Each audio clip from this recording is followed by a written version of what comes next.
It's Divas That Care Radio. Stories, strategies, and ideas to inspire positive change. Welcome to Divas That Care, a network of women committed to making our world a better place for everyone. This is a global movement for women, by women, engaged in a collaborative effort to create a better world for future generations. To find out more about the movement, visit divasthatcare.com after the show. Right now, though, stay tuned for another jolt of inspiration. One just has to pick up a magazine or turn on a television to see that we as women are bombarded daily with media images of female physical perfection, leaving us with the most unrealistic of expectations as to how we should look.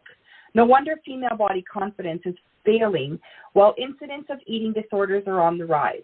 What's most alarming is the way this affects young girls. A reduced sense of self-worth can create anxiety, stress, even depression, causing relationship issues while potentially impairing academic and job performance.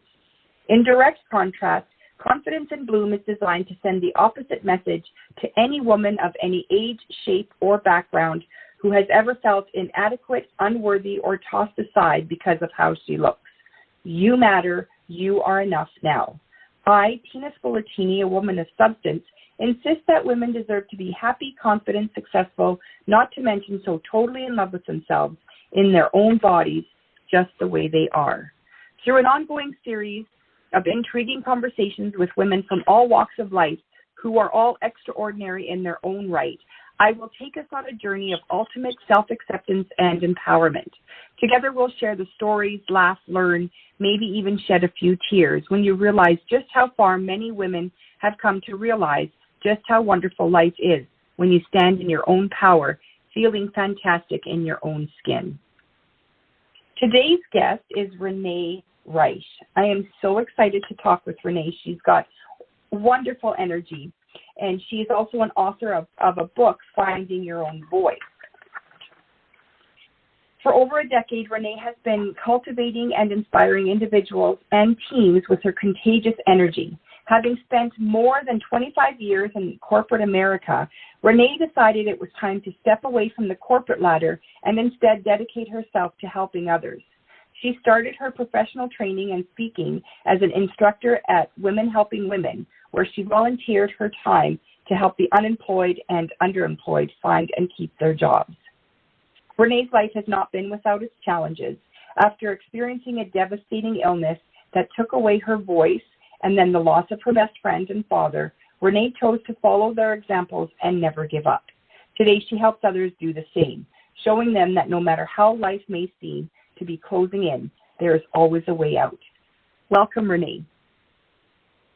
Thank you so much. I am so grateful to be here. It's an honor and a pleasure. You have a wonderful story to share with us. Now, I didn't read your entire bio, but you wrote a book, and you are a 4-time #1 best-selling author. Explain to our listeners your book or your story of your book. Well, the story is something that was the catalyst. I didn't set out to write a book. I had never authored a book before. I've written papers, in school, and I've in later times written for magazines, but never set out to write a book. And this is really a story of a gal who didn't believe in herself, didn't trust herself, and because of that, she lost her own voice because I never stood up for myself. I never set the right kind of boundaries. I don't think there were any boundaries, quite honestly. It was just the people-pleasing, the fear of judgment, the limiting beliefs, the low self-esteem, and low self-worth. Because when you want to help others, you're not helping but pleasing them so much. I didn't even end up on my own to-do list. It was just making sure everybody else was good to go. And I was digging my own grave in the process. And losing my voice physically, I believe, was due to the metaphoric loss of my voice in life for the reasons I just stated. The fear of judgment, the limiting beliefs, the low self-esteem, low self-worth, all of those things. It literally came crumbling down on me. And it was something that I didn't want to survive, quite frankly. I had sores all over my vocal cord, and I was in the ER, and the doctor, before I lost my voice, when I said, am I contagious, I had so much pain in my throat, said, oh, you're highly contagious. You can't be with the public. I was locked away for 4 months with no voice, no contact with the outside world, and pain that was physical because of the sores all of my vocal cords, emotional because I could no longer be with my loved ones, and mental pain because doctors were unable to help me. And I really didn't know how to help myself. So I was in this space of, for lack of a better term, I was in a space of hell and no way out. And when I tell you I didn't want to survive, I didn't want to wake up when it was time to wake up. I wanted God to take me home, never to return, because the pain was so intense. And I say the mental, physical, and emotional because when you have no answers from Western medicine, and it wasn't like go gargle with salt water, or go have some honey and tea, or chicken noodle soup or something. It was a virus that was all over my vocal cords that didn't allow me the ability to swallow anymore because the pain was so intense, like fire in your throat. Stay on that longer than I need to other than to tell you what it was that took place. Within those 4 months, I wish I could tell you that I went within, I did this inner work, but I didn't because I was not spiritual at the time. I just wanted to leave this planet as fast and furious as I could. I was unable to because I believe whatever you believe, God, source, universe, whatever you were brought to and brought through, there's a greater purpose than self. And I truly believe that my purpose was to give and serve and share my story with people around the world. Let them know that you can get through these tough times, even when you no longer feel you could speak up because of those limiting beliefs, because of things that have happened in your life, relationships where you felt suppressed and repressed, where you couldn't speak. But it's the relationship with yourself that matters most. And that's what I'm here to talk about today. Not giving up on yourself, believing in yourself, trusting yourself, and knowing that you are enough. This is going to be a great story. I didn't finish your book. Unfortunately, I ran out of time, but your book, many women need to read that.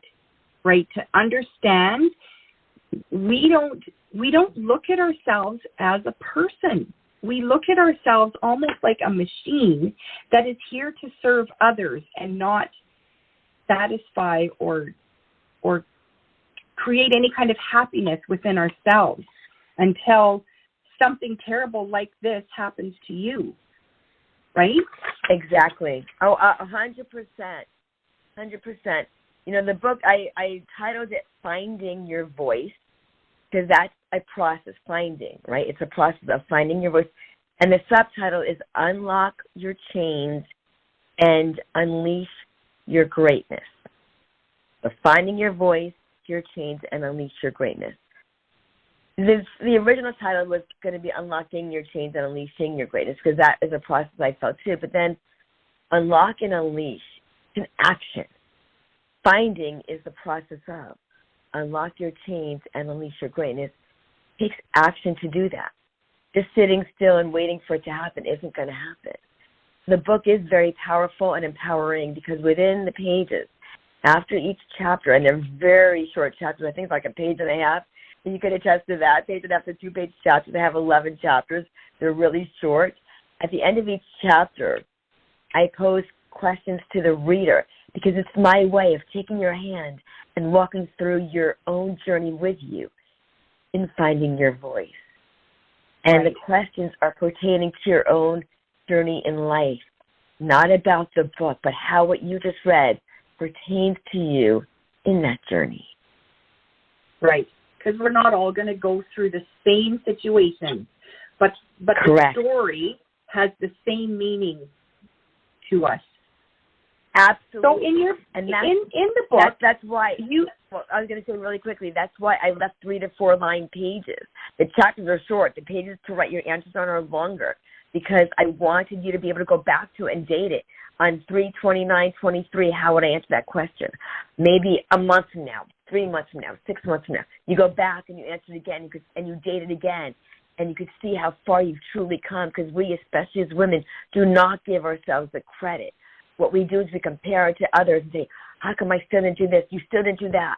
You're still at this place. Look at the other people in your niche doing that, and you're still here. No, don't compare. Look at where you are. Look at where you were and how far you've truly come. It's not about anybody else. It's about you. Right. Yeah, it's about you and only you. You're absolutely right. Now, in your story, you spent time without your voice for 3 or 4 months. And then when you were back, like you went back to work, you had another infection when you went back to work the first time. When you went back the second time, you caught yourself in the same habits and the same routines as you were living before you got sick when you lost your voice. What was going through your mind at that moment when you realized that, holy man, I didn't change one bit? Great question. Fantastic question. So here's the thing. I even wrote this in the book, and people who are listening, when they get the book, they'll see this. I literally, when I was first able to go back to work, my best friend in heaven, she sat me down, and she make sure you take your breaks, make sure you leave on time, make sure you eat well. All of these things I said, I will, I promise. I even promised God I would do better and be better. I wrote this literally in the book. And slowly but surely, one of the chapters even called Old Habits Die Hard. That's the chapter. Old habits die hard. Yes, did they ever die hard? Because I did do well. I did keep my promises until I didn't. And you're like, how could you do that? How could you go through something so painful and then fall back on something that was so horrible? Well, I didn't do it right away. It took time. I went back. Originally, the first time I went back, I wasn't truly ready to go back. I was out within, for another 2 weeks. The week I went back, I ended up with a middle ear infection. I was not truly back. I felt I wanted to go back. The voice was not truly back, and that honestly took about a year to truly get my voice 100% back, and a lot of work that I had to do to get the vocal cords strong again. I was working with a specialist, a coach, to help me strengthen that, which is like a muscle. I had to strengthen my vocal cords all over again. But to your answer, to your question, yeah, when I went back that second time, I was taking breaks. I was leaving on time until I wasn't. I'm like, oh, I could do this. One little more thing. One more thing here. I feel good enough. I feel strong enough. I could stay a little bit later. I could do a little bit more. Now, granted, let me tell you, I was in management. So there was no more overtime, if I stayed longer, I got more money for it. It wasn't that I was trying to, work the clocks or the system. It had nothing to do with that. I was a manager. And there was when you're salaried as a manager, there's no such thing as overtime. You just work until you're done. Your check's going to be the same regardless. So it wasn't like I was putting extra time and hours because I was going to end up getting more. It gave me no more as far as monetization in that respect or time off or anything. I just stayed because I had work to do. And I started doing those old behaviors, and it didn't serve me or anybody else for that matter. I thought I was always going to be okay and always going to take care of myself. And, your body keeps score. I think there's a book called Your Body Keeps the Score. It does. It does. And so does the universe. And I say often, what you go through, you grow through. And it was a very hard lesson to learn multiple times. And I really encourage people listening, especially women, Honor yourself. Your body is a temple. Don't judge yourself. Take care of you. You know, on planes when you fly, the first thing they do, the very first thing before you even take off, is show you how to use an oxygen mask for yourself. Put your own oxygen mask on first, and then help people around you, your loved ones, your neighbors, your friends. You cannot serve or pour from an empty cup. If your oxygen mask is not on fully and completely, and you are not breathing fully and completely, you can't serve or help anybody else. It's not being selfish, being selfless. In order to help the next person, you have to first help yourself. Be kind to yourself. Be gracious to yourself. And be grateful for all that you have and all that you are in this moment. I love that. I love that. Be all that you are at this moment. I love that. It's not about the future. This moment is our future. Every second is our future. Well, in the future, I look forward to doing this. Next week, next year, now is your future. Every now moment, every tick of that clock is your future. Every step, physical step, emotional step, mental step that you take is your future. It is now. It's not later. I'll use the good dishes when. I put on the nice perfume when. I put on the nice outfit when. I do this, when I go on this. Put it on now. Break it out of the closet. Use the dishes. Don't wait for when to happen. When is now? The truth, see? Because tomorrow is not promised to anyone. It's not. Young or old alike. There's no promise. Make a promise to yourself right here and right now that you will take care of you. By taking care of you, you are automatically, energetically taking care of others. It's the law of reciprocity. That's how it works. Yeah, absolutely. Be grateful. And we need to learn this before something terrible happens. And I think, I know myself, like, you don't think anything terrible is going to happen to you, right? And that something terrible may not be losing your voice. It may not be, getting in a car accident. We don't know what that something terrible is going to be. Yeah, don't ever wait. Embrace. Right, we need to be prepared. Embrace. We need to we need to embrace every moment that we can. Absolutely. Absolutely. I wrote an article at the end of last year, and I know I spoke with you about this offline, and it was about the year that passed, the year ahead, and it was the real life that you see, the REEL, that people write about, versus the REAL of life. And so often we compare ourselves to someone else's highlight reel. Do we know the real life, the REAL? Because the REEL is hard to live up to.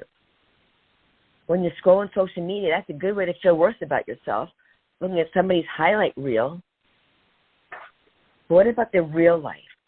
What about the behind the scenes? A caterpillar only turns into a butterfly after it goes into the chrysalis stage. For those that don't know that chrysalis stage is the ooey, gooey, mucky, uncomfortable as hell stage, where it's stretching and growing, and not every chrysalis stage is the same for every butterfly. It can be shorter or longer for each one as they emerge to become that butterfly and spread their wings. Don't put yourself in a box. Spread your own wings. You go through and grow through your own stage of life. I'm here to serve you in that way, in that capacity, because I know what that feels like. I may have a psychology degree, and that was a degree I earned, yes. but the degree of life that I've gone through and grown through to serve in even a greater way than that degree will ever be able to serve me is even greater. Because going through the hardships that I did and losing my own voice and learning what that meant for me not speaking my truth, for me not speaking up or standing up in my own life, for myself, and for many who follow. That was a degree I will always be grateful for. The degree of life that you earn for what you grow through and go through. I'm wondering right now, Renee, how would you describe yourself before you lost your voice compared to who you are today? Great question again, Tina. I was always a person with a big heart and always a person who cared so much for others. Today I need to always make sure, and I always have to check myself, to take time for me and know that it's not being selfish, as I said, it's being selfless. Because to serve, you have to first serve you. To be there for others, you have to first make sure you're okay. You know, I'm going to say something which I know I spoke to you another time about. It always reminds me of Dorothy in The Wizard of Oz. Or for those listening who don't know that story, please Google it. There were characters in that story. Dorothy was the main character. And she got thrust into this land looking for her way back home to Kansas. And in so doing, she came across several characters. It was the Scarecrow, looking for a brain. He was the smartest one there. She took on along her journey to Oz. And she said, I'm looking for a way back home to Kansas, and you're looking for a brain. Let's go. They were off to see this wizard in the land of Oz.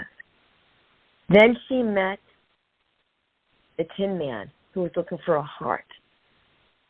And for those who remember that story, he had the biggest heart of all, always crying, and Dorothy had to keep oiling him with his oil can because he kept rusting from his tears. He joined them in the journey to Oz. Then they came across a cowardly lion who was looking for courage. And again, the story with the cowardly lion, he thrust himself in front of Dorothy and the other characters into the Wicked Witch of the North because she was going to hurt them. Actually, I think it was the Wicked Witch of the West. And she was going to hurt them. And he put himself in front of all of them. The one looking for the courage. He didn't think twice. He put himself in harm's way to protect and defend and had the most courage of all. The moral of the story, and then, of course, there's Toto, Dorothy's companion, the dog. We always need a companion in life, someone who believes in us and is there for us. They all had within them that which they were seeking outside of themselves. Dorothy did not have to click her heels 3 times with ruby slippers to know that she was enough. And there's a dog. Is that Toto? And then and Toto's always there. I told you, the companion. And then, you know, the Tin Man, the heart, the cowardly lion with the courage, they all had everything they wanted within themselves. That is the moral of the story. And this story that I'm talking to all of you today, you each have within you that which you were looking outside of you.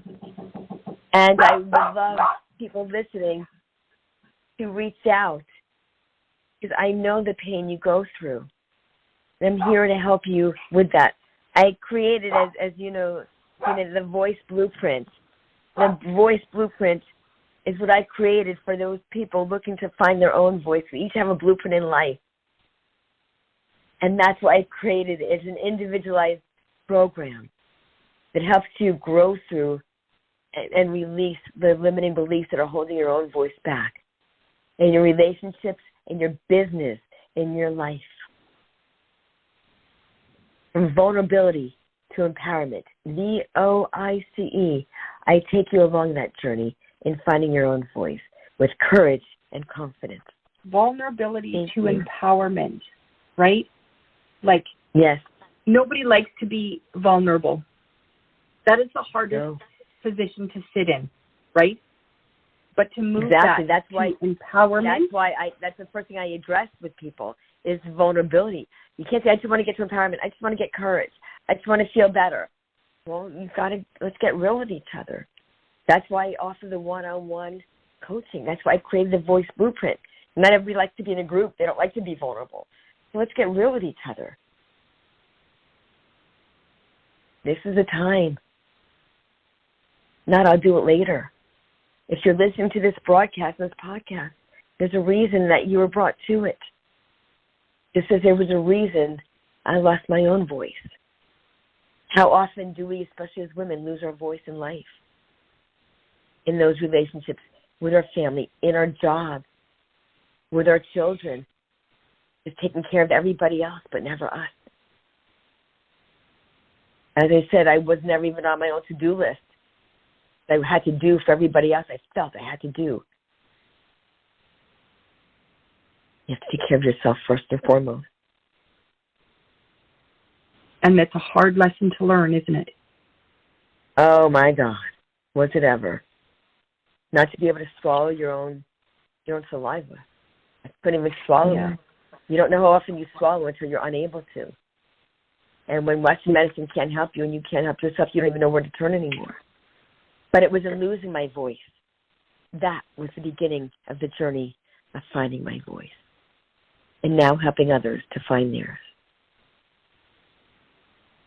This is excellent. This is excellent. So what does your self-care routine look like, Renee? In gratitude. I now keep a gratitude journal. I write in it sometimes AM and PM, and it is specifically for that. It's not a to-do list, not notes. It's literally in gratitude. I wake up. I am grateful for the new day. I am grateful for the bed that I slept on. I am grateful for the food that I have that awaits me for my breakfast. I am grateful for the friends around me in my life. I am grateful for the bills I get to pay. You open yourself up to abundance and even more, no matter what you have. I am able, even if you don't have, I am able that I have friends and family to help me through this time, whatever it is. Think of the smallest thing you can be grateful for. And as you write that smallest thing, the bed you slept on, the cot you slept on, the pillows you slept on, a tent that you slept in, something. Find something to be grateful for. That you woke up. You were meant to wake up. That you got through a surgery. That you got through whatever it is. That you did it. Write the smallest of small things and watch it expand. When you start writing the one thing, the two things, you will find more and more things. Your brain will keep looking for the good things. And when you go and look for the bad thing, this happened and that happened, you're welcoming more of that. And trust me, you'll find more of it. But when you look into gratitude, it will expand. Because what you focus on expands, the good and the bad. So focus on the good. Open your heart, open your mind, open yourself up to what's possible. In goodness, in gratitude, in love. Oh my gosh, I love this. I absolutely love this. I am sorry that you had to go through what you went through, but I feel like it made you stronger and more powerful than you were before. 100%. And I feel like you had you were a good woman before. I can feel that. But today you're still a good woman the way you were, but with a little bit of like more backbone, more like you're more aware of who you are. You nailed it. Absolutely. My heart space didn't change. I still love to give. Absolutely. I still love to share. I still love to help others. That didn't change. That you can't hide what was there. That was always there. But you're right, growing a backbone and taking care of me and knowing that's not selfish helps with a ripple effect in serving today and having more confidence and trust in myself and my own voice. That knowing I am enough as I am, that I keep growing and expanding with greater good, for the greater good of all. Wow. This is absolutely beautiful. You know, the cover of my book, it's got a picture. It's not a Photoshop for when people look for it. It is on Amazon.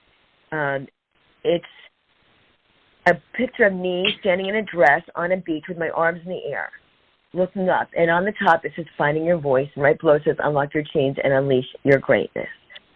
Because finding your voice is that journey.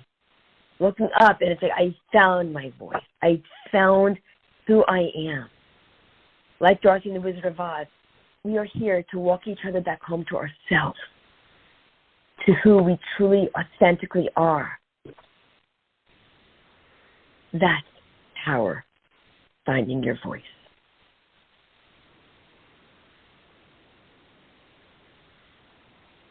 Wow. Yeah, I have seen The Wizard of Oz, I don't know how many hundreds of times now. Older I get, the more I can relate with each character. When I was a kid, it was just a movie, right? And as an adult, I get it, how they break apart. One person is all of those. And all that time, we've had all of that within us. And we just have to look for it. We just have to work on it and bring it out. Exactly. We always are looking outside of ourselves, and that's not what it is.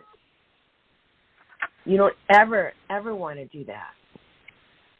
You don't ever want to have to look outside. I always looked for, and when I was in corporate America, I was always looking for the next award, the next Atta Girl, to show me that I can show everybody, look at this, I'm good enough. I got the award. I got the best act. I got the A. Who is it for? What do you need to show the world that you did something? It's for yourself. Know you're a good person. Yes, it's good to have, the awards that you did. I'm grateful. I have awards I've earned and degrees that I've earned. I'm grateful for that. I'm most grateful to myself for never giving up. I'm most grateful for the people I'm helping today and helping them along their journey of finding their own voice and gaining that confidence back that was always there but was crushed by others outside of themselves in business and in life and relationships that they've let into their life because they thought they didn't deserve any more than that, or relationships they've been afraid to walk away from because they didn't think they could, or feeling stuck where they are because they don't know how to get out.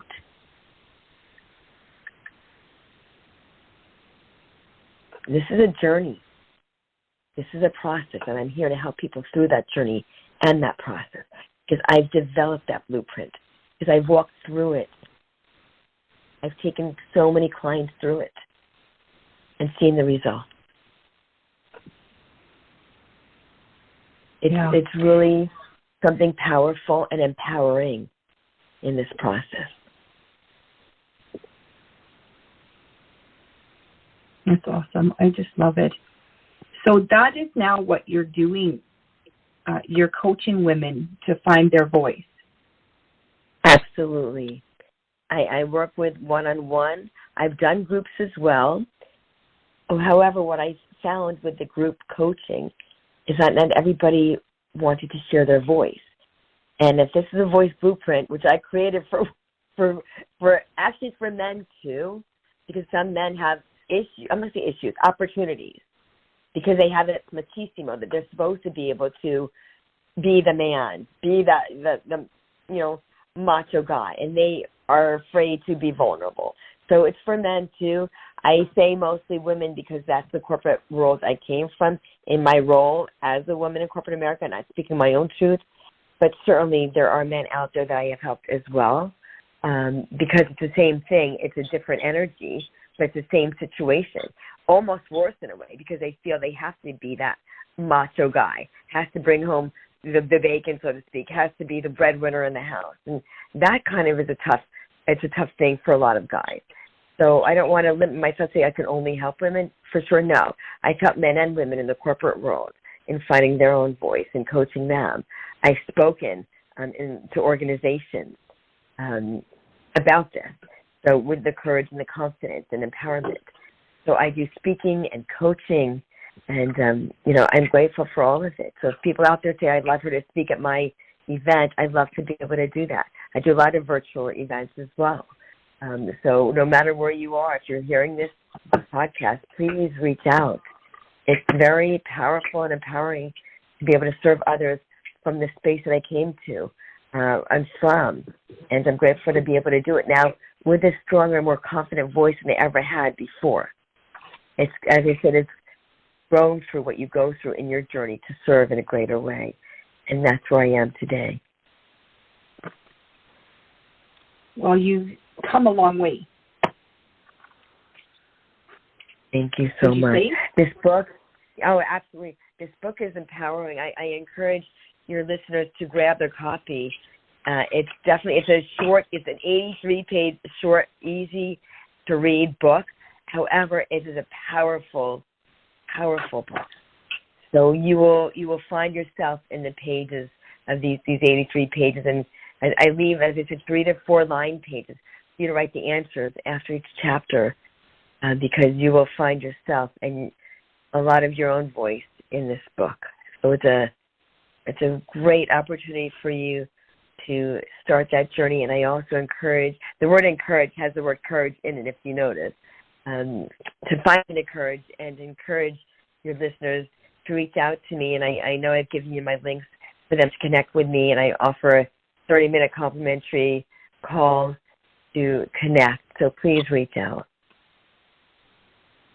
Thank you so much, Renee. This has been amazing.